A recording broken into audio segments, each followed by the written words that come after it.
I am back. Come on in.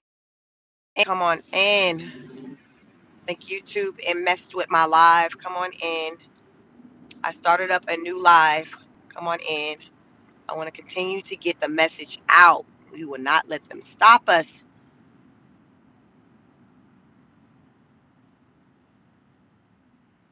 Come on in. Come on in.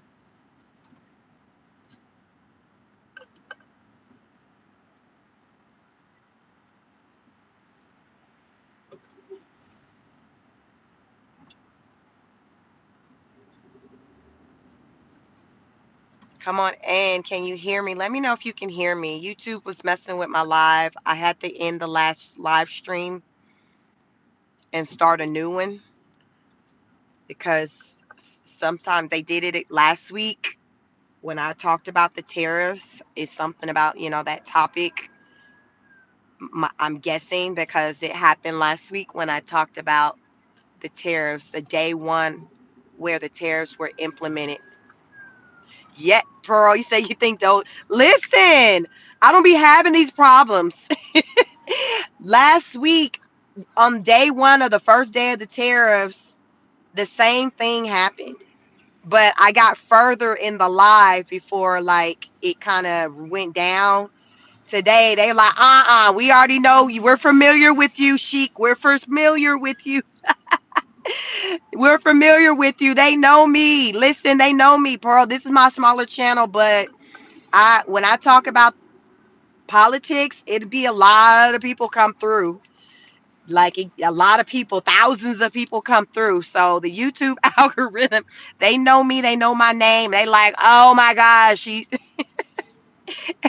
she's back with the shit. She back. She's back. But listen, come on in, hit the like button. I'm going to continue to talk because it's important that we have these conversations that aren't being had on other outlets in the way that they're had over here. Y'all know how it can be with the media. It can be one-sided and then they don't really, tell you the real deal, Holyfield. Over here, I let it listen. I do a lot of research and I come to you, I bring it to you, and I give you my opinion on it. Right, Pearl? There she going. Exactly. Just talking. Oh my God, exactly. They're like, so I'm like, okay, that's all right. We're gonna just start up a new one. But they did it before, so I know, what they do. It is what it is. It happens to the best of us. It's not something you can control as a content creator. You just kind of peep game. You take notice of it and you keep it going. But yeah, when I was when the last one was interrupted, I was talking about just the impact on the Tesla brand when it comes to the stock and the sales of the vehicles. And it seemed like a lot of people kind of took a shift or made a shift, I guess, when the tariff situation kind of came about, where they were like, okay, this is too much, where they took their hard stance by saying, okay, well, I'm going to hit Elon in the pockets. So what I'm hearing is that, yeah, when those tariffs kind of got implemented, that's when people started to react by messing with the Tesla brand. So Trump trying to do what he can to help the cause because I guess he feels like, well, I mean, their sales wouldn't have plummeted if he didn't work over here for me, doing Doge. So to show appreciation, he was like, yo, I'm gonna buy one of your vehicles. The funny thing is the day before, I was just thinking Monday night, like, I wonder if Trump has a Tesla. But then I'm like, no, but he doesn't drive. Like, why would he? So the thought just kind of quickly just left my mind. So yesterday, to see the news talk about Trump and him getting a Tesla and things like that, I was like, wow. So people, the news were like, okay, he posted out there on his True Social, he's going to be buying a Tesla, this, that, and the third. But what they weren't expecting was that he would be just doing like this. They call it a commercial advertisement at the White House because he had multiple Teslas on the lawn, like at the White House. I saw at least three. I saw three. I don't know. On his sheet with his notes as he was reading about the different vehicles, he probably had pricing information of about 8 of them. But I saw just in the camera view, I saw at least three. I saw that truck, that ugly truck. I think that thing looks hideous. I hear the sales on that Tesla truck isn't doing well. I wonder if it's because a lot of people don't like it. Y'all let me know in the comments. Do you like that Tesla truck? I don't think a lot of people, I don't know why they don't like it. I know I don't like how it looks. So that truck was there. Trump didn't spend really a lot of time looking at that thing. I think low key he don't like how I look either. But there was a beautiful red Tesla car that Trump did look at and take a liking to. And he was like, yo, I'm going to buy this one. And I took notice that that was the cheapest one too. So I don't know if he was like, I'm gonna get this one because it was the cheapest. That thing was maybe about 57, like right underneath 60,000. Uh, but I think Elon said his vehicles range from like 35,000 and up. But on the pricing sheet that Trump had, I think the most expensive one I seen on the his little cheat sheet as he was going over the information pertaining to the cars, I think it was 115,000.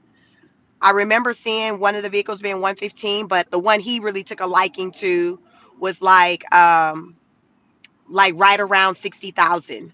So I don't know if he chose that one because it was the cheapest one, and he like, listen at him, and listen, my money don't look like yours, but I'm trying to help the cause, so I'll get this one. But also that particular one, it was beautiful. I liked it. So even though it was the cheapest one, it was very pretty. And I'm not into Tesla, but I'm like, that is a beautiful car. I like that. My husband's like, no, you're not getting one, but it's a beautiful vehicle. Pretty red, shiny, um, kind of glossy, almost like a candy apple red. Very nice. It was very nice. So Trump took a liking to that one, but it happened to also be the cheaper, one that I saw on his little pricing cheat sheet. So he's trying to help. He's like, listen, Elon's taking a hit with his bottom line by, working, for the government or working, at the White House, doing these audits, operating Doge.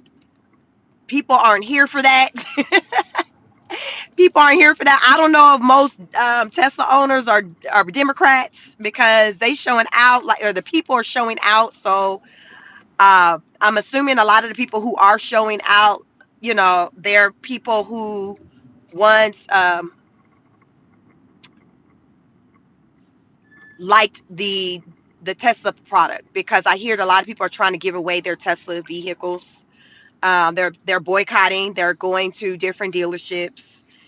I've seen on the news with them having their signs. They'll have literally the letter F, Elon, big F in front of Elon. Um, I think I've heard like they've been breaking glass at places, setting fires, like a lot of craziness, anything to just mess up his product, impact his bottom line. Like people are just angry. So from what I've come to learn, what I've heard, good morning, you all. Welcome, welcome, welcome to my channel. Please like, share, subscribe. Heavy on the like. I got 3 likes, 42 people in here. If you can hit the like button, it's free. So, but from what I'm hearing is that the recent tariffs, the tariff situation is what kind of kickstarted the whole I hate Tesla movement type. Let's just show out, talk bad about Tesla, just boycott. Like it came from from the tariff situation, which means that started last week? Because I wasn't hearing anything about any impacts to Elon's brand with all of this. Like, because Trump got he got in there on January 20th. I wasn't hearing nothing about an impact to his brand as a result of all this stuff he was doing with the job losses or whatever. So it's interesting that the tariff situation is what had people to kind of react to this the the Elon brand, like the stock. And it's not just the US, like it was like multiple countries. You guys can look into it. You can put it in the chat. But I was listening to a news outlet and they were reading out the percentage in like drop in like the sales or in the sales of the Tesla product. I think the highest one y'all I seen was like 70%, like a 70% drop in the sales of the Tesla products someplace. Like people are like not effing with him on a large number. And now he got like $1 billion. You know your money is, you know, you got loan money when you can lose 7 billion and still be like said to be the richest person in the world, because they're saying he's already lost about $7 billion. That is a lot of money.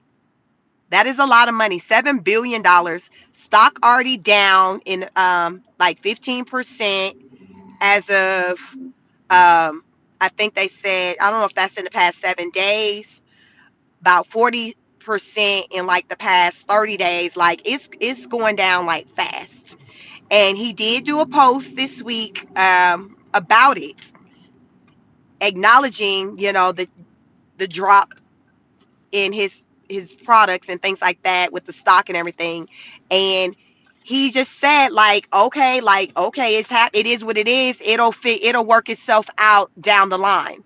So I think the way that he's looking at it is that, okay, today people are angry, my brand, my bottom line is taking a hit, but emotions are fluid, people will change, and down the line, when things become more exposed, people will feel gratitude for what I've done, and then the shift will go back to what it was when it comes to my brand. I'm thinking that's what he's thinking. He's playing the long game.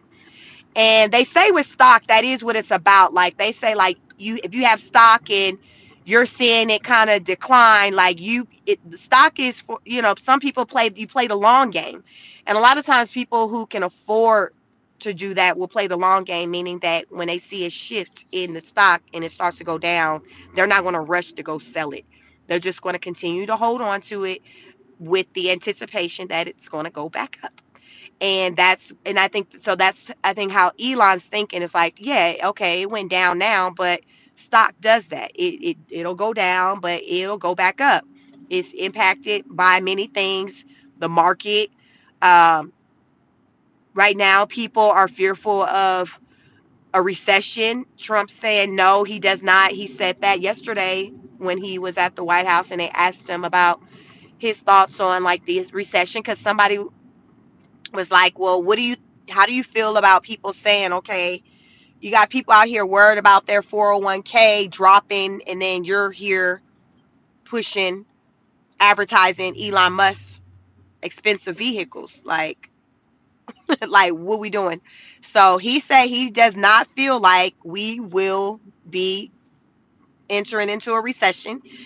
He just feels like, you know, right now these are just the tough moments of just before the better days. The tough moments before the better days. Better days are to come. Better days are to come. So he's wanting people to just like ride it out, rock with him, because he's saying his plan is for the American people to have more money in their pocket than they can spend. That's what he's saying. He wants the American people to have more money in their pockets than they can spend. That would be a beautiful day to have that thought. That'll be a beautiful day. I remember during the pandemic when everything was shut down and being in the house and not buying anything and just looking for any reason to just buy something, to go into a store to buy some clothes. Like, how many of y'all during the pandemic where you felt like you had more money because you wasn't spending money, like you were just literally in the house, not going anywhere, not doing anything? I mean, I know it can't be just me. I remember those moments of being like, you know, I'm working, you know, pay period is still coming, you know, every, you know, bi-weekly, whatever, or every 2 weeks, and I'm just not really spending. And I'm just like on the internet looking for little things, looking for an opportunity or any excuse. I remember when I learned that the office was like opening back up and I was going to go into the office. Oh, Lord, I had to go there and buy me some new clothes. First of all, I lost a lot of weight during the pandemic because if all I did was just work and then I would walk. So if anyone's, if you're familiar with me and my content, like I'll do what I call a walk and talk. I like to walk.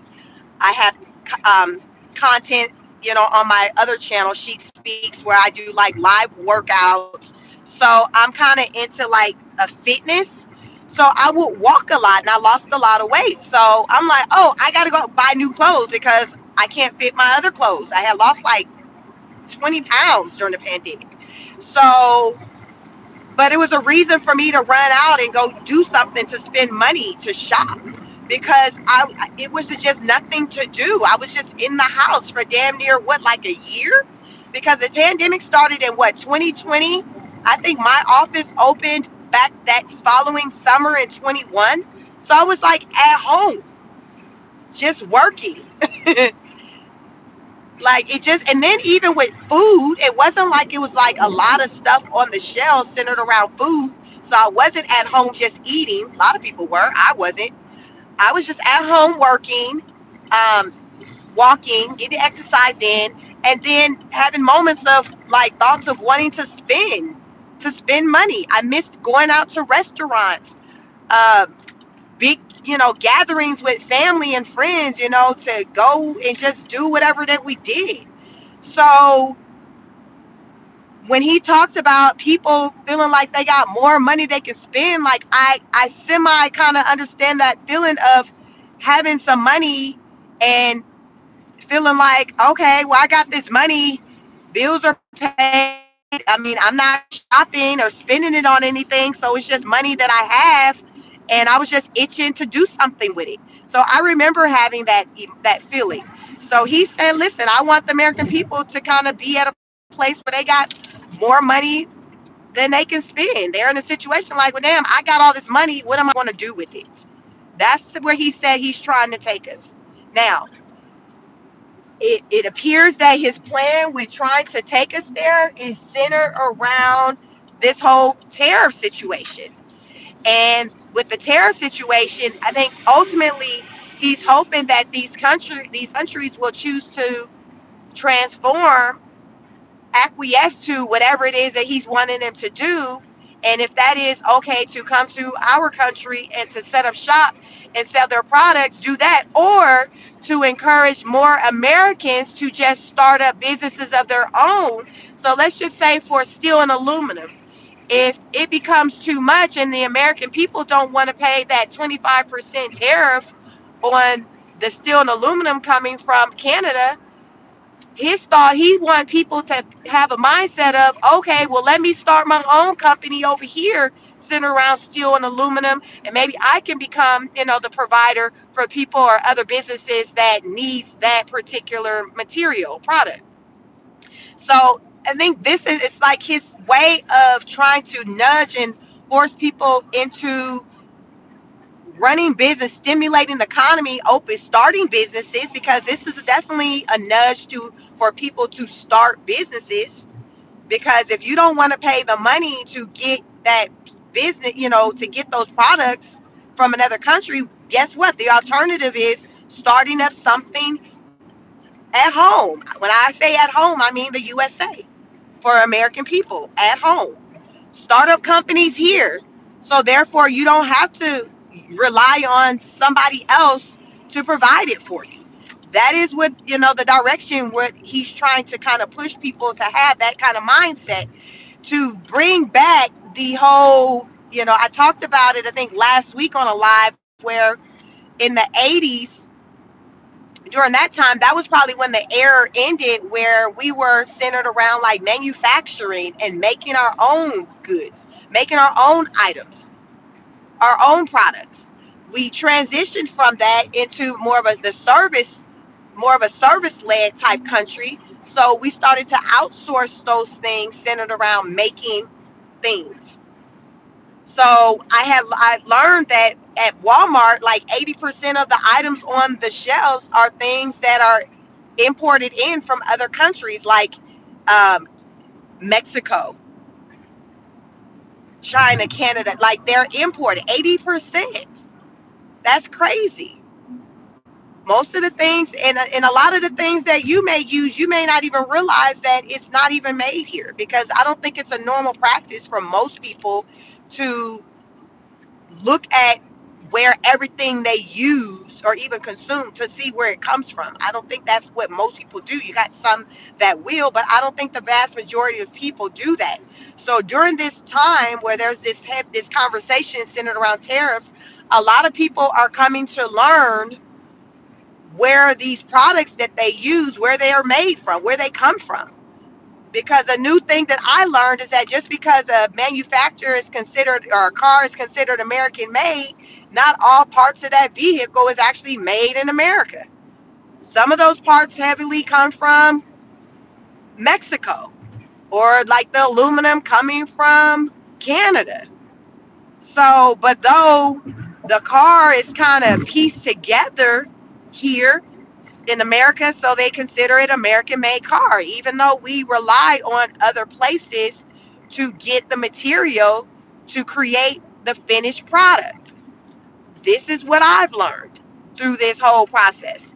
So there's a lot that I've learned just with this whole, with the politics, just with Trump coming in house, that I didn't know of before, because it's just like Trump being president has impacted so many aspects of just our day-to-day life. Him becoming president, to me, it has brought attention and shined a light on so many things that in the past that a lot of people did not really pay attention to, or even take folk that, like, it didn't have their attention, because it's just like it was just seamless. But Trump, with him in office, he's like, yo, no, I need to bring these things to your attention, because these things are contributing to why our country is in the debt that we're in. So let's talk about it. So the things that he's choosing to talk about today, past leaders, past presidents did not choose to talk about those things. So they weren't on our radar. We weren't talking about tariffs. I didn't have an understanding of what tariffs was, and and how it impacted our economy, and or the next country's economy. I didn't know or show interest in those things, because why? It wasn't front and center. It wasn't on the docket for being up for discussion by our past American leaders. That's just not what it was. They would talk to us more so in a sense of like stuff on high level. Oh yeah, our debt is this, but not really want to break it down as to, well, why our debt is what it is, where the money is going. They didn't do all that. They kept everything high level so you wouldn't know. And a lot of times when people do that to you, even just in your day-to-day life, when they don't share those details with you, it's because they are wanting to hide something. They're wanting to hide. They don't want you to know like what's really going on. So they just want to give you very, very little information. So when Trump came on scene, and he ran on the idea of basically of wanting to expose and to reveal, and that's the season, the times that we are in. We're in a season of reveal, where things, where, remember, hell, Cat Williams said it last year, like everything was going to get revealed. And that's what, like, 2024 was definitely a year of reveal. We saw that like through and through, from the time he sat on Club O'Shea, or Club Shay Shay, I'm sorry, Club Shay Shay. From that time, from that day on, like, we started to see just things in a different way, centered around our favorite celebrities, politicians. Like, we just started to see things that we in the past maybe wondered or speculated, questioned, but like we actually got to see clarity, and we actually got answers, because it was like a flashlight was shined on these people, on these things, on these situations, and it raised for people to start to have these questions, these uncomfortable conversations, to the point to where it just became a norm to have conversations about PDFs. You know, if you know what that means, people, you know, when they call them PDFs, tunnels, things like that. It just became the norm for people to have these kind of conversations. There was a time when that was like whispers of people talking about um, things that wasn't kosher that was taking place with our children and things like that. But that today, during today's times, like people are very comfortable with talking about these things. People are comfortable with talking about these things. It needs to be talked about. And so Trump is on this truth type. That's why, you know, they asked him about with his car, they, you know, about getting like a custom plate. What would it say? He said it would say truth, TRUTH. He said that's what he would put on the plate if he were to get, you know, a custom plate for his nice jazzy new Tesla. So he ran on that with wanting to reveal the truth. And part of that is, okay, we have these audits that are taking place, and he and Elon are revealing the findings from these audits. They're saying, hey, we're following what they say, follow the money. They're following the money, and they're revealing where they're seeing the money is going. Now you got people on the Democrat side, they're denying it and not wanting to believe where the money is going, or whatever that's been said about where the money is going. But I don't believe that the Trump administration is just making up these things about where the money is going. I don't believe that at all. I believe this is the craziness that they're finding as they're deep diving into the files. As they're deep diving into the files, they're finding very disturbing things, and they're bringing it to the American people. And instead of the Democrats wanting to answer to that, they're wanting to deflect or say, well, it's not true, or he shouldn't be looking at that stuff anyway. Like, well, let's talk about this. You know how you kind of try to move the goalposts or move the attention to something else. Well, why is he looking at that anyway? Why does he care? Like, it's like they don't, nobody yet has came to the front of the congregation to explain where why, because we know where the money is going. The why, we're still missing the why. No one has come and stepped to the front of the congregation to provide the why as to why the money was going to a lot of these places that it just really didn't need to go to. Meanwhile, we got people in America who are struggling to pay their bills, who are losing jobs, who are struggling to buy eggs, put food on the table. there's there's there's plenty of places that you can put money towards in the USA before you sending it to other countries to fund their trans programs. To purchase condoms. Y'all, it's craziness. It's so. If y'all watched the Trump's last week when he did when he spoke in front of Congress, he started out by naming a lot of these places or that the funds were being funneled through. He was naming them. They sounded crazy, and he said he didn't even say the most disturbing ones. He didn't even say the most disturbing ones, but he talked about it. Go check that out. It's the beginning of when he speaks in front of Congress, and he just starts naming out all the places where the monies was going. Somebody got some splaining to do, but nobody wants to talk about the why. Okay, give me justification why we got to fund the trans program in another country. Like why we got to pay for surgeries, why we got to pay for condoms in other countries. Like, y'all, I'm not even making this shit up. I'm just going off the memory of just some of the craziness that I was hearing as to where the monies was going. But we want to focus on, well, why why he looking at the files anyway? He shouldn't be looking at that. Okay, that's a separate conversation. Let's talk about what's coming out in the files. Let's talk about it.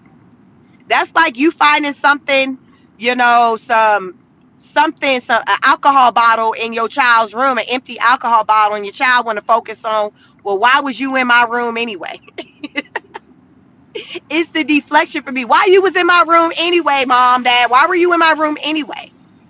They don't want to talk about, okay, the findings, and and even go into the discussion of, well, based off of how you've been acting lately, it caused for us to start investigating. And this is what came out in the best investigation. It's the same thing. But the Democrats don't want to talk about that. They want to keep it at the level of, well, he shouldn't be looking anyway. Why is he worried about it? And then Jasmine Crockett, Representative Jasmine Crockett said, the monies that the Trump administration was saying, hey, with the extra monies that we're finding, that we're pulling back, that we're no longer going to be paying to these crazy programs for these other countries, we think that maybe we can just put that back into the American people pocket, maybe starting out at maybe $5,000. That number was thrown out. Jasmine Crockett said, we can't do nothing with $5,000. Who can't do anything with $5,000? Ma'am, I'm going to need for you to speak for yourself. I'm going to need for you to speak for yourself. $5,000 probably don't do nothing for you, given all the money that you've been making as a politician, doing whatever the hell you've been doing. So yes, $5,000 is probably like $5 to you. But for the average American who living their life on the up and up, oh, they can do a lot with $5,000. So the fact that she even said that, the fact that she even said that, it should have you to give her a side eye to wonder what type of person she is, or what she may be doing for her to make such a statement, given the economic conditions of the average American person today. The average household is like what, $40,000? That's not a lot. You think somebody who brings in a year $40,000, you think they can't do nothing with an extra $5,000? Come on, ma'am. That wig must be on too damn tight. That it got to be, because ain't no way that you can get on this stage and say $5,000 ain't gonna do nothing for nobody in the midst of people losing their jobs. That will be everything for people who recently got their walking papers and who were told, hey, you no longer have employment. Stop it, I say. This is that craziness. This is craziness. I need for somebody to put her on the spot to ask her to provide justification for such a statement, because it makes no sense. Read the room. People can benefit from 5,000. It would have been a better look if she said, well, 5,000 isn't enough. I feel like if the savings is that much of what they're finding, maybe if each person can get 10,000. It would have been a better look if she came back with saying the American people needed more than that return to them, versus saying nobody can't do nothing with $5,000, so it ain't no point in giving it out to them. And then she gonna add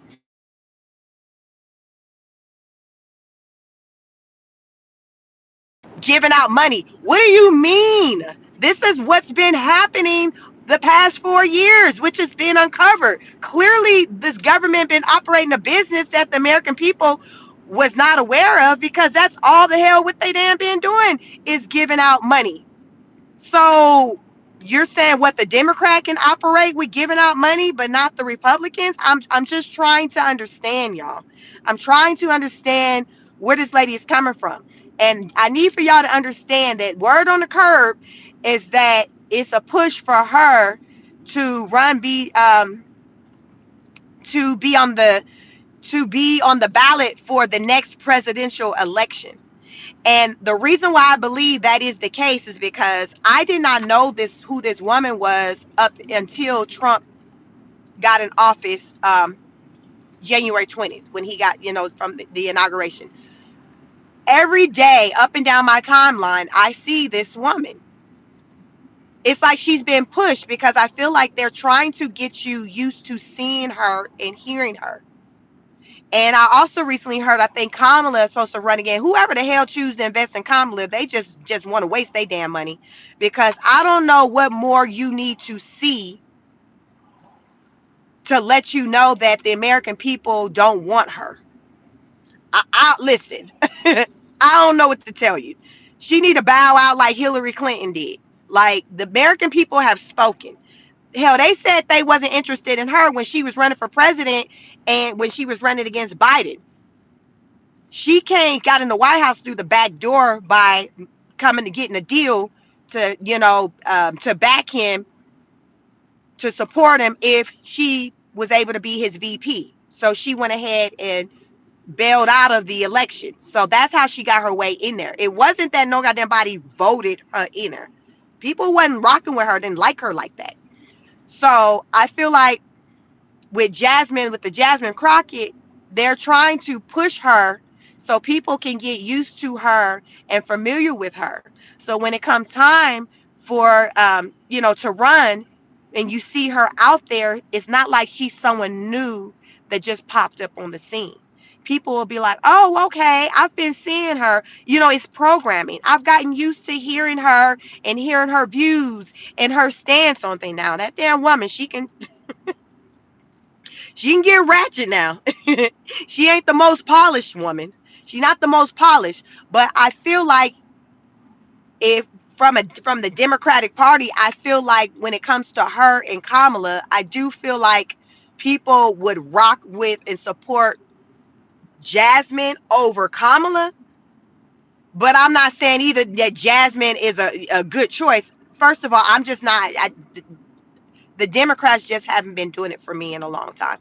So get ready, come to expect and to see Jasmine Crockett on the docket for the next presidential election. When is that going to be? 25, 6, 7, 8, 2, 9. So what is that? They'll probably be running in 28 maybe. So right around that time, you really going to really be seeing her heavy.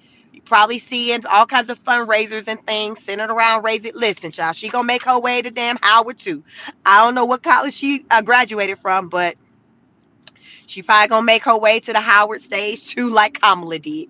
So they getting you ready, getting you used to seeing her. But I can't not, I can, I can't unsee her. Like, she's everywhere. She is everywhere. So I'm like, okay, I see what they're doing.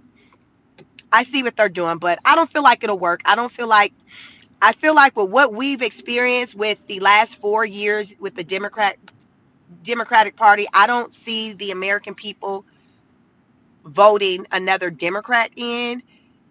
I definitely see it being another Republican getting in office for the next term. I do. And then what's going to make a difference is how these next 4 years go with Trump, and in comparison to how things went under the Biden administration. If things look to be better, as far as with at the end of the day, when it comes to just all of the bottom lines, already Trump said the interest rates are lower. He said the interest rates have gone down in the past week. What else he said? Energy, he said, was lower. So there are some things where there is some improvement, that's not really like heavily talked about, that are taking place. So if there are a good number of wins from the Trump administration once he concludes his 4 years, I definitely easily see another Republican getting back in, because people aren't going to want to go back to the old ways of doing things. That just not even logical. When they compare their experiences with how their living conditions was for the 4 years under the Biden regime to the 4 years under the Trump regime, and then they see that they had more money in their pocket, because people are going to base it off of just the money. Did they feel like they had money to spend? Did they feel like their bills were getting paid? Did they feel like they were working? Like, they're going to base it off of that. And right now, a lot of people don't have jobs because they lost their jobs, their government jobs, and even private companies have uh, did some layoffs. But remember, Trump got 4 years, so we're just in the first like 50 days of his administration. So that means that we have a lot more days, years, to see change. Change is coming, and I am optimistic. Yeah, it's only been 50 days. Yep, I am optimistic that We are going to see better days, and it's going to feel better than what the last 4 years have felt. I think right now I call it, if you're new to my channel, I call a lot of what we're experiencing growing pains. And with change, a lot of times in the beginning, it feels uncomfortable. It feels uncomfortable because you're going through the process. It's different. Um, it's You have some hiccups, but you know that ultimately you're working towards something. Just like, say, just starting a business in the beginning, it's hard. You roughing it out. You working long hours. You're trying to get established.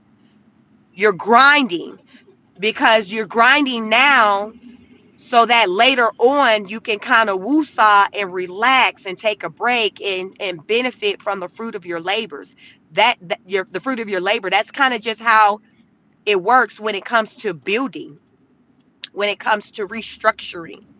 And what Trump has been saying or trying to convey to a lot of people is that yes, it's hard right now. People are talking about a recession, but I assure you that it's not going to always be this way. It's just hard right now. Rock with me, follow me. I got a plan. It's just hard right now. I get it. It's hard right now, but I promise you, you will see better days. You're going to see better days. And parts of that, I think, with the seeing of better days is, him highly, strongly encouraging businesses to operate here in the U.S. and people to start businesses here in the U.S. because it will stimulate jobs. I've talked about on my channel, many of you may be new. I've had a lot of new subscribers as of late. Thank you, you all. I welcome each and every one of you. Please make your comments. I just ask, just be respectful, but say your piece. But Trump is planning to implement the gold card. So the gold card, he's like, okay, he's going to sell them for 5 million a pop. So a rich person will buy it, and it's the fast track to citizenship here in the U.S. And he's saying the root of the purpose of him doing that is to have those funds, that money, to go towards buying down the debt. To go towards buying down the debt. So I get that. My concern with that just has been centered around the fact that when these companies, these businesses come over here, he said, hey, you can come over here and you can bring your people, meaning like your workers. So my mind naturally goes to the place of, okay, well, if, say, a company, a business that's from Dubai decides to come over here, uproot, come to the USA, set up shop and work, and they bring their workers, why would they choose to hire the American people to work for them when and pay them, let's just say, an $80,000 salary for an engineering job, when they can bring over their people from their country, from Dubai, and pay them 40,000? So, but this is what we see happening here in the US with a lot of companies. It's cheaper to pay someone who's here on a visa to work than to pay an American citizen. The average American citizen is going to charge a higher wage, garner a higher salary than someone who's over here working on a visa, because we can. Somebody who's here over here working on a visa, they're like, listen, I'm just trying to make some money. So I'm just gonna take what I can take. And if you saying you only can pay me this amount, that's better than nothing. That's better than what I was making back home in, say, Dubai, if that's where they came from, because I came here because I needed to earn a living to be able to make money and send back home to my family. So 40,000, that's a lot of money for me, coming off of I had zero when I came over here. You see what I'm saying? So it's a different mindset. Whereas the American person, the average American person, has not experienced not making money as an adult. So as they continue to work and become better skilled in their profession or whatever it is that they do, they're going to naturally require a higher wage, a higher earning. Think of any of you who are on this live, wherever you work, whatever you do, year over year, is it your expectation to make more money? You call that a merit increase. The merit increase is based off of just what your performance was the previous year. So based on that, it's like, oh, okay, you did pretty good in 2024. Let me go ahead, and then they're factoring in how much that job pays for wherever you are. So this is the merit increase. This is the conversation. This is the conversations that are being had in my industry at this time of the year. There's a merit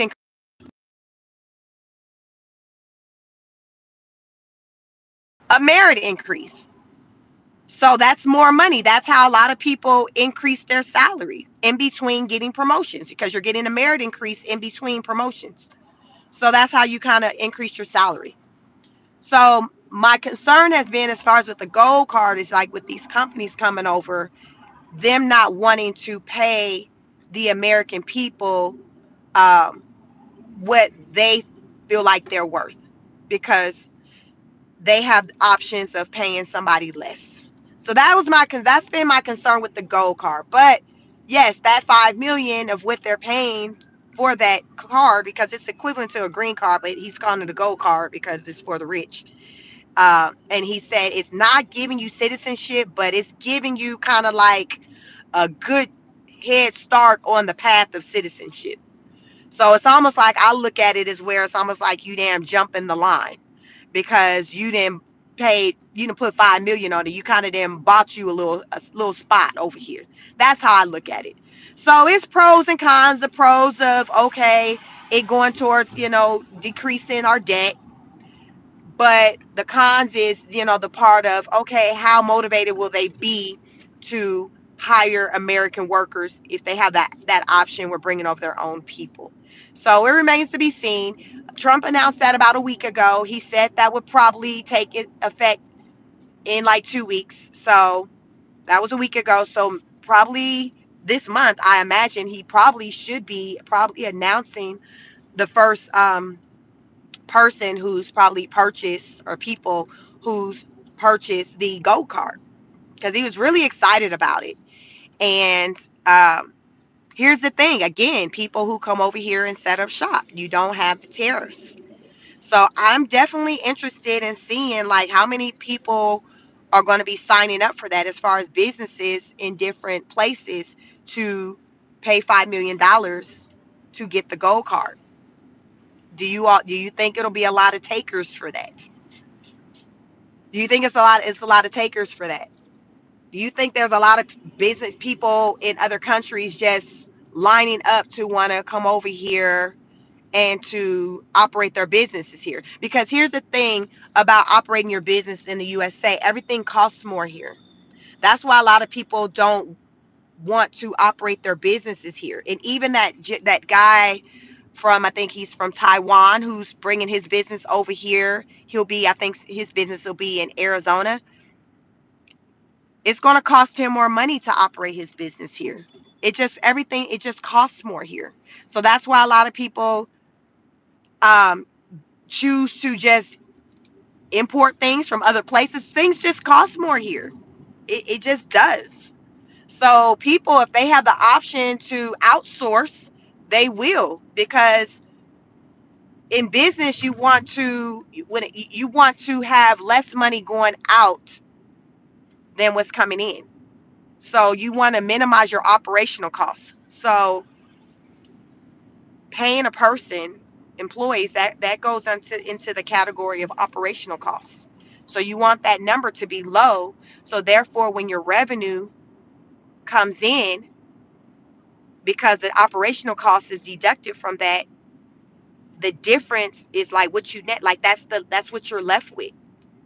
So you don't want to be in the red where your operational costs exceeds the amount of your revenue. That's not a successful business for anyone if that's your situation. If that's your situation, you gotta make some adjustments. And that's where a lot of people kind of, the adjustments they've made over time has been to utilize, and outsource a lot of things, to do business with other countries and things like that. But Trump's like, listen, like, I need for y'all to just keep the business here, because at the end of the day, it benefits the American people when we operate here, when we have control here, because it takes away from someone to be able to hold things over our head because of what they're doing for us. What they say, you got to teach a man how to fish. Instead of just giving him the food, you teach him how to fish so he can always get his own food. And I feel like that is what Trump's trying to do. He's trying to take us back to the era of the 80s. And what had me to think about this is when the news outlet was joking, laughing at him last week, saying he's stuck in the 80s. He wants, have manufacturing again and all this. We don't do that. That's so 80s. And it just had me to think, like, well, damn, is it better that we go that way, back that way, to manufacturing things here for the sake of just the American people being able to have consistent work? Because back in the 80s, when we were manufacturing everything, was there heavy conversations about job losses? I was a young girl during the 80s. I was born, I'm an 80s baby, born in 80s. So I just hear stories about what things was like in the 80s, as far as when it came to just what the families looked like, the households looked like, the type of money that people were making.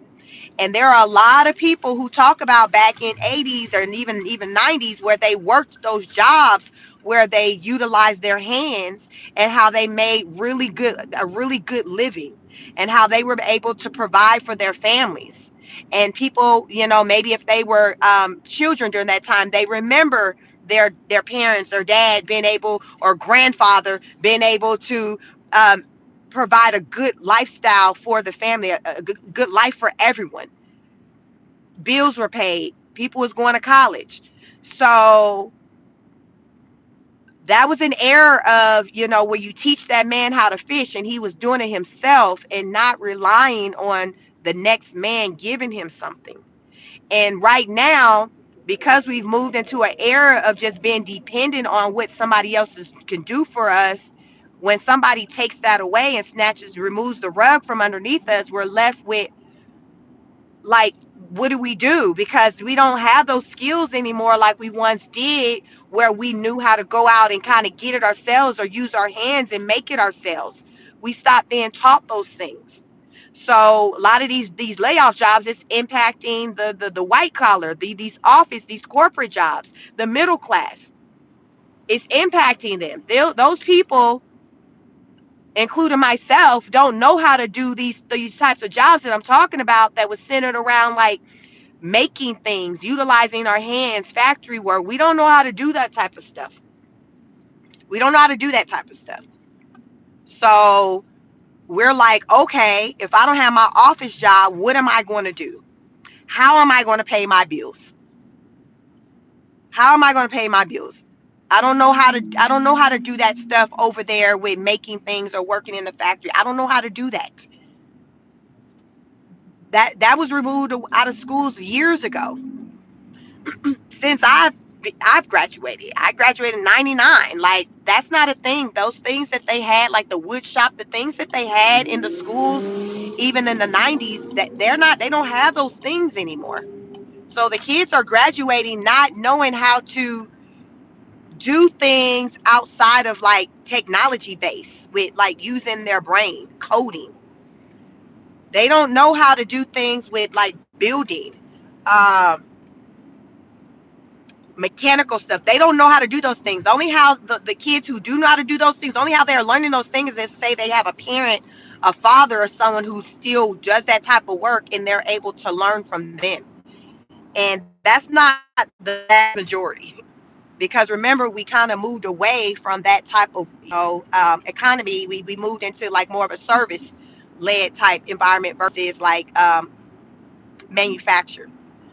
So we're in a tough spot, and Trump is trying to get us back to a place to where we have job opportunities that are there, that are strong, and that just can't just be taken away from us. and it's not going to be an overnight thing, but I think we're going in the right direction. But it's going to take for people to be willing to have patience with him, and to really try to understand his vision, because that's what it is. It's a vision. What I'm describing is a vision. And to help you see the vision, I'm having you to think back to past times, because I feel like that is what he's trying to do, is to mimic past times. And it has nothing to do with wanting people to be a slave or anything. I think he's wanting to go to the way past times used to be for the sake of jobs and economy, because when during that time people was working, people had food on the table. People have food on the table. People didn't have the struggles that they have today.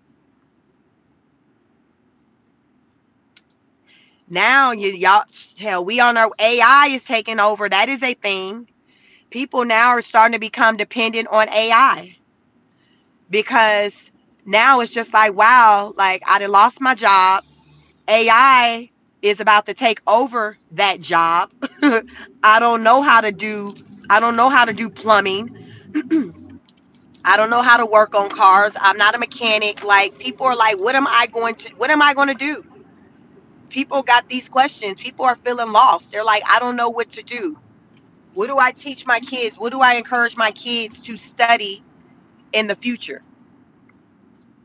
given the way that the world is going with this whole AI and then robots? Like, where does that leave me? So many people have so many questions. I have the question. I think about these things. I found myself utilizing AI or chat GPT more, just because in my mind I'm like, well, it's the way of the future. I need to kind of get used to it. That's kind of been my mindset. But then recently I was listening to someone and I heard them say that it's not good to necessarily kind of have that type of mindset, to say, okay, let me get used to start trying to rely on it, because when you do that, it's removing you away from that humanistic, like that interaction, that those things that we do that require us to have to engage and interact with people.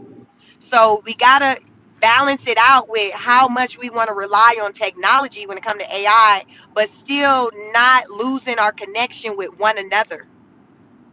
Still not forfeiting the idea of having a conversation in a room with a person face to face.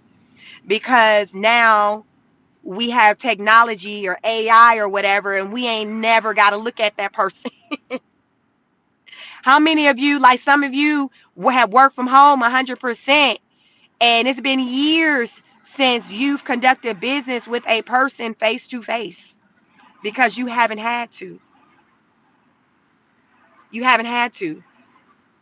So now you even find yourself less and less even leaving the house to even engage with just humans, period, because now your way of life is, you to make a living, you don't even have to go and talk to nobody. You don't have to go outside. So now it's like you're becoming more and more used to, or more removed from that human interaction with people. I saw that shift with my own children during the pandemic, primarily through my daughter. She was the youngest at the time. She was fifth grade. So what, that's like 10. Prior to that, she was pretty social, had good number of friends. But just from just those 2 years, year and a half of just being indoors, doing her studies at home, I saw that she kind of went within and she stopped being so extroverted. I saw a shift in myself. I Prior to the pandemic, I had, and I was in the office 5 days a week, and I would have regular interaction with with my friends, your coworkers. They become like your friends, your family. So, it was like a group of us, maybe a good 6 of us, that we had a strong relationship. Well, during the pandemic, I felt I didn't feel the need to have to try to keep in contact with them, to try to make time to get together with them, to even call or text. I'd still do it like on a birthday. I remember a birthday, but I just didn't require that interaction and that engagement from them anymore. I was at home. I was just working. I was just around my family.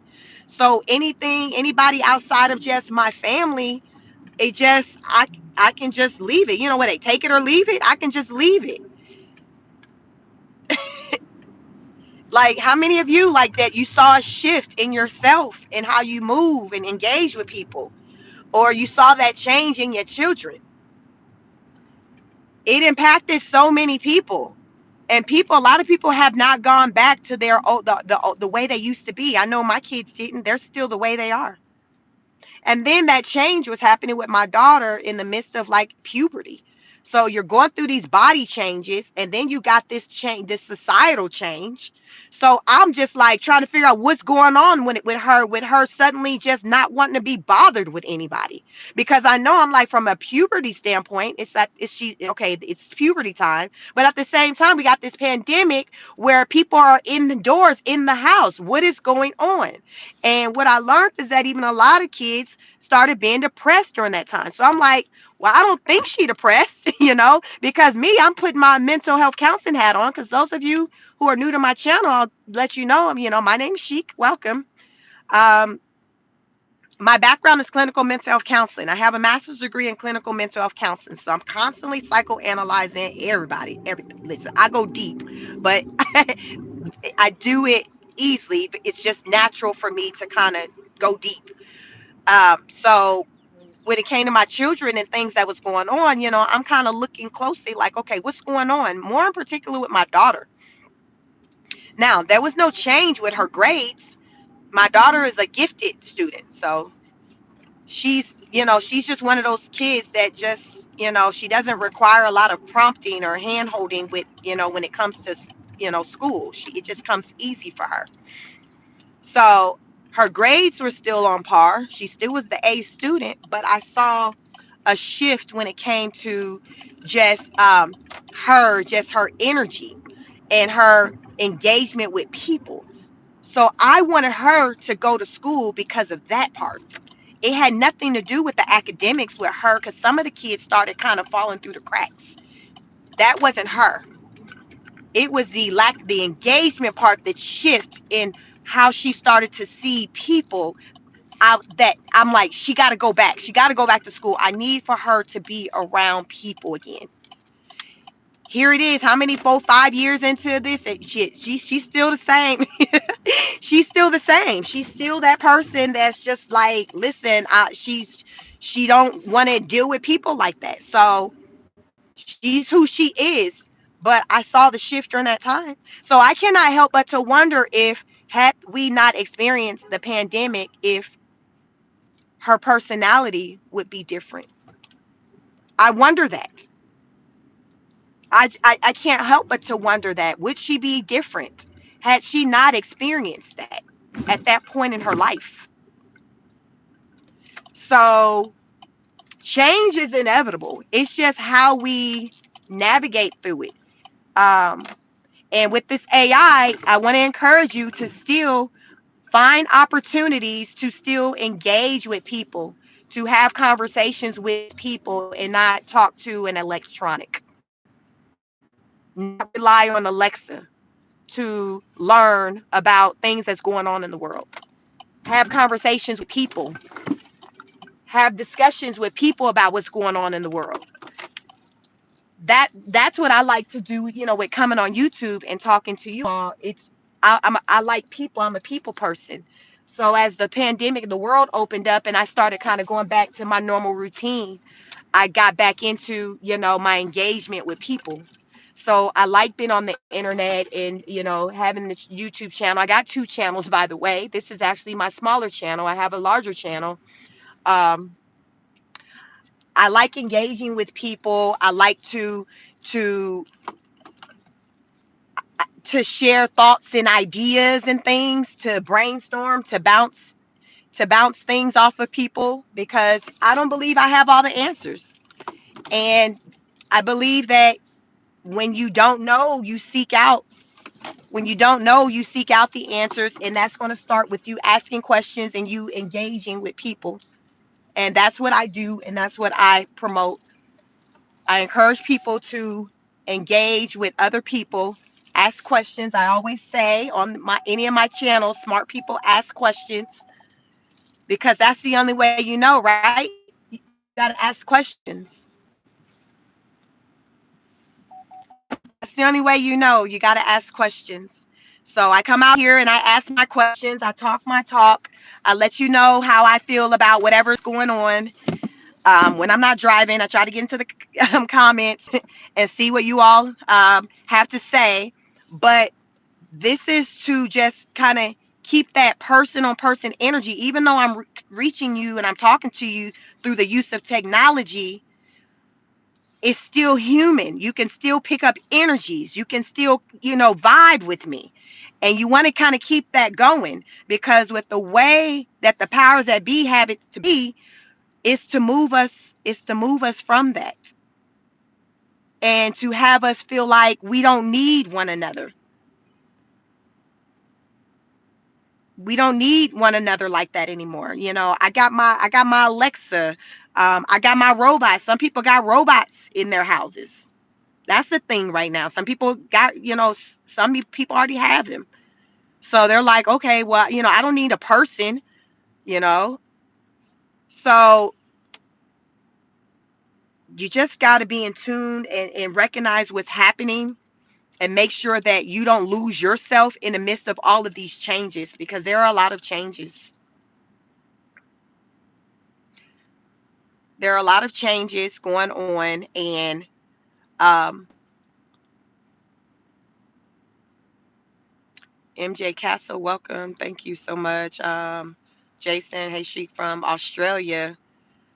So true because he wants to do that. I'm just trying to go through some of these comments, you all. It's a lot of them in here. I just made it to my destination. um, Lenarji says, so uplifting to hear you speaking truthfully about Trump and his agenda. God bless you. Thank you so much. I noticed, a lot of these outlets, another thing, I'm just a small content creator, and a lot of these news outlets, especially these mainstream news, they're going to kick it to you in a way that they want to in their biased way. And that's why, like, it's a thing, like my channel will get shadow banned. It happened this morning. Some of you may, it was on my first live. I had to get out of that one and start up a new live because they were shadow banning me. And sometimes the powers that be, YouTube, they don't want the message to get out. And with my little piece of the internet, I just, as long as right now it's still part of the Constitution for us to have freedom of speech, I want to utilize that and express how I'm feeling about what's going on and to try to help maybe somebody else understand what's going on because it's a lot. It's a lot going on. It's a lot of moving parts. I'm up at night just learning, trying to understand what is going on. So I can understand it enough to be able to come here to you all and to convey it to you all. Okay, yo, this is what's going on. This is what I'm learning. And I'm learning something every day. And some of the things that I'm learning, initially, I wasn't like in the beginning, say if President Trump with what he was doing, I'm like, what the hell he doing? I wasn't here for that. But then as I come to learn more and see things, I'm like, okay, I'm getting it. I'm getting it. He's trying to shift things to a place to where things was better. And people not here for that because they're like, I don't want to go back there because it's uncomfortable or I like doing this. But Trump understands that in comparison to the 80s, say, versus today, from a financial standpoint, a lot of Americans were better off. A lot of Americans were better off. And I don't think people have really stopped to really think about it like that. That's why recently, like when I've been talking on here, I've been bringing that up because it was just something that hit me when I seen the news outlet compare Joan on him and laugh at him saying he's stuck in the 80s. And I'm like, stuck in the 80s, and it had me to start thinking and going deep, like, what was happening in the 80s? Everyone in here, you all think, what was happening? What did your life look like in the 80s? Were you even born? If you were born, were you a child? Were you an adult? What was your parents doing? What were you doing in the 80s? Second question, does it make sense to replicate things that was taking place in the 80s? Does it make sense to replicate things that were taking place in the 80s? Next question. Why? What was happening? Why? Why does it make sense to replicate what was happening in the 80s? Did your family own a house? Did your family have multiple vehicles? Um, did mom and dad both work? Was there just one parent in the house? Was that one parent able to provide a good lifestyle? Like, ask these questions, because there's something to this as to why he's wanting. Hey, what's up, Ivan? Caravan. Like, what is there? Syker said if Trump wanted to help working families right now, he would tie the minimum wage to inflation.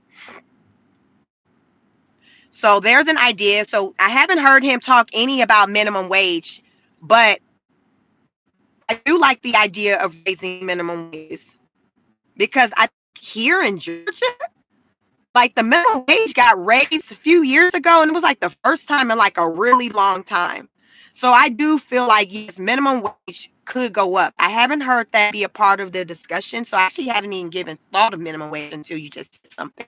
But I do feel like, yes, that is a start to raise the minimum wage, because right now, some things, homes, cars, like, cost, it's not matching up to the amount of money that people are making. So remember I talked about these merit increases. Your average merit increase for a lot of people is like around 3%. The cost of things are going up more than that. We're seeing upwards of like 7 plus, like, sometimes percent, in just the cost and increased cost of a house.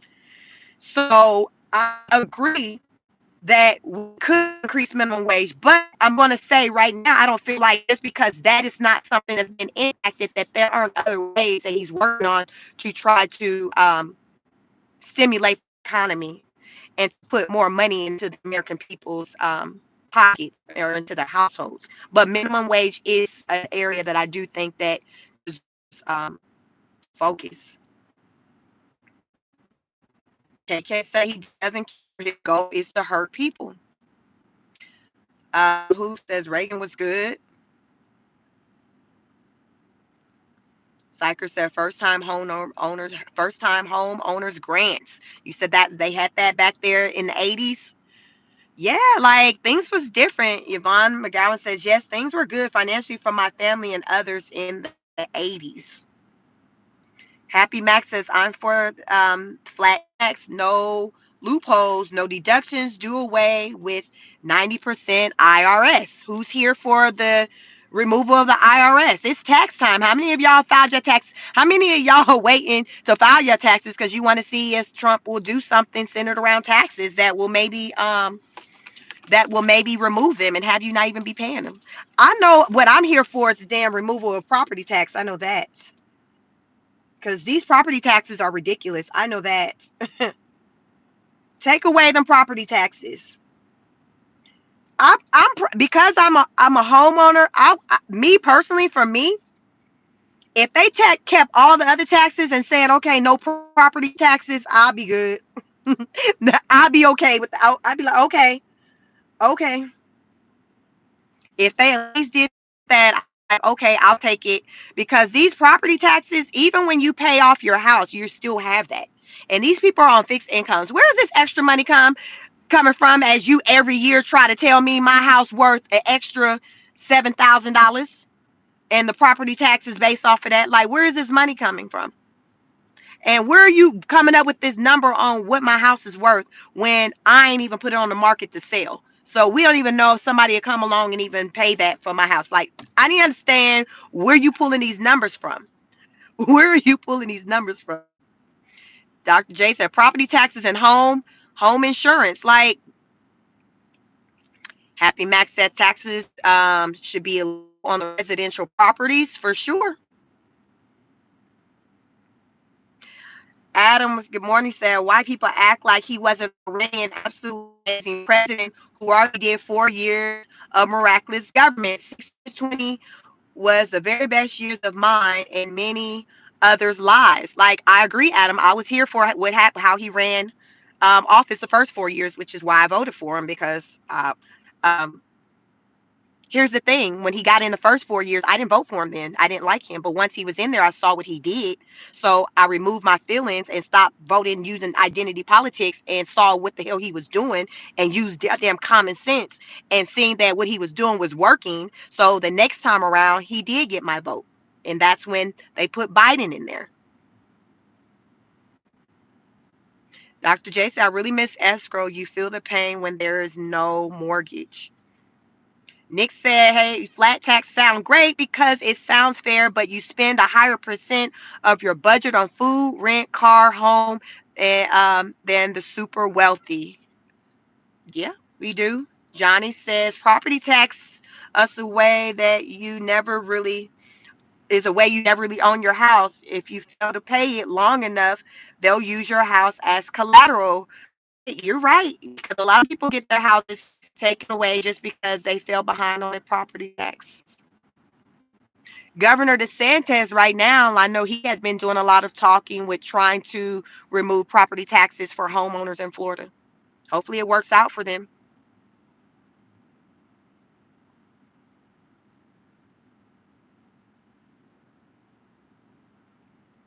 Hopefully it works out for them. So change is here. Change is inevitable. It just comes down to how we respond to it. I don't know if virtuous,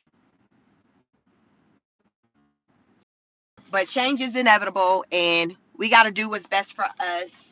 So speaking what's best for us, I've talked about on my previous lives that I have some products on Amazon um, that centers around just mental health, journaling, coloring, things like that. So that I've published, and I'll probably do a post soon on my community page, but you can find the links in the descriptions of my past video content on this channel. So go to one of the older videos and you'll see the links to my Amazon links.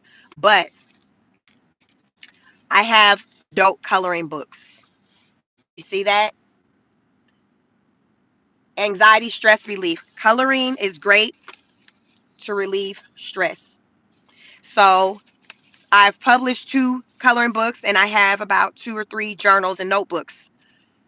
It's a great way to de-stress. We got to figure out a way to get through these tough times, to woo-saw, to recenter, to recenter, because it's a lot going on and a lot of us don't have a person to sound off at, to talk to. And so I created this coloring book. For example, it was really fun and therapeutic actually for me to even create it, because I had to decide on what images I wanted to go into the book to color. So this says Zoo Animals Coloring Book for Stress Relief. So all kinds of just amazing, just animals, beautiful pictures. Can you imagine coloring these pictures? Beautiful pictures.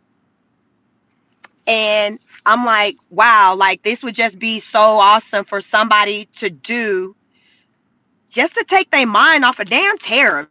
How about that? Take their minds about just the stuff that's going on, just losing a job, in between waiting for somebody to call you back about a job opportunity. This is one that says floral coloring book for anxiety relief. So I have beautiful flowers. There are beautiful flowers in here. So what I enjoyed was researching the different types of flowers. Some of you may be flower people where you can identify and be able to name like what flower it is. There are so many. Who would have thought there's so many different, that many flowers out there? Flowers and animals. So it was therapeutic for me to just create it to where it took a while for me to even come and tell you all that I even made it to sell it, because I enjoy the creation of the book. Because excuse me, at night before bed, it's just something that I will work on, down to just the design, the image of this. I've done anything like this as far as like with creating something. So I never consider myself the creative, but I've created books. So it's like you just never know what you're capable of doing. And it's just about stepping out of the box and just challenging yourself and just doing something different. So that's what I did. I did something different. So these are my coloring books, but I have other products that are journals. I don't have those with me right now, but you can go to the links in any of my videos. Um, keep looking there, and it's not clear. We can see it. It's not clear. So yes, just go to the links on my videos. I sent the email to Virtuous Woman, so she was going to share, but I didn't see her in here this morning. Um, Sorry if it's not clear, but go to the links on my videos. If you go to the links on my videos, my previous lives, you'll see typo. We can't see it. Okay. If you go to the links on my previous videos, you can see it'll take you directly to Amazon. That's funny. So yeah, go to the link on my previous videos and you can click on the link and you'll see it better. But I'll try to do a post on my community page with picture so you can see kind of what it looks like. But they're great books. Sorry you can't see it clearly, but check out the links and it's going to take you. They're on Amazon, so you take them and these books are like, I think I priced them at like $7.99, and then my journals are maybe $6.99. So the most expensive thing, it's not like buying a Tesla. They're not Tesla prices. It's not Tesla prices. I think this book was maybe like $7.99 or whatever. So check it out. Check it out if you're interested in just coloring books, and even for children, it's great. I'm marketing it to adults to let adults know that you too can color, and it's a great way to de-stress. But it's just images, so anyone can color. Children would appreciate this, of all ages. So anyone can color. They're coloring books. So just get some. You can use pencils or markers. So whatever you want, even color crayons, whatever you want to use um, with the books. But yeah, I really enjoyed creating them. So that's I really enjoy creating them. So it's just an inexpensive product I have out there to just help out. I'm just trying to help out, right? However you can support, just hitting the like button. That doesn't cost you a thing. Hit the like button. Hit the like button. Share the live. Subscribe so you know when I go live. Car Chronicles, I do it about 2 once a week when I'm en route to my office. But otherwise, I'll still go live. I'll just be doing something else. It probably may not be in the car. It may be me walking or whatever. But I tend to go live pretty often. Pretty often, I go live. So they're saying my connection is probably starting to go bad. My connection's starting to go bad. I'm in a parking garage, so I am going to let you wonderful people go. But I do thank you for tapping in. Please hit the like button on your way out. I appreciate you. Thank you for all of my returning subscribers and new subscribers. We're growing, road to 1,000. That's been my goal. And so we're on our way. Thank you so much. And happy hump day. You guys take care of yourselves and one another. Heavy on the taking care of yourselves. D Froggy says, appreciate you thinking of adults, especially in such stressful times. Glad I ran across you. Thank you so much. I hope you subscribed. I'm doing what I can. So you all look out. Make sure you subscribe because I'm going to do a post of the pictures of the book so you can see it in clarity. As soon as I can, I'm going to try to do that. I just want to get some really good pictures where you can see it well. Um, but I do appreciate you and take care of yourselves, one another. Heavy on the take care of yourself. We're taking care of everybody, neglecting ourselves. So take care of yourselves. Thank you. Thank you, D Frogs, for subscribing. Thank you all for tuning in and helping me, um, get to my destination. I got here safely. I'm trying to do better with not looking at my phone so much. So I feel like today was a better day. Y'all keep your girl lifted in prayer, but I come to you because I just want to enlighten you all. So as I learn, I come out here to inform you all. So with that being said, I hope you all have a wonderful day. Blessings to you all, and I will catch you on the next broadcast. Peace. Be safe.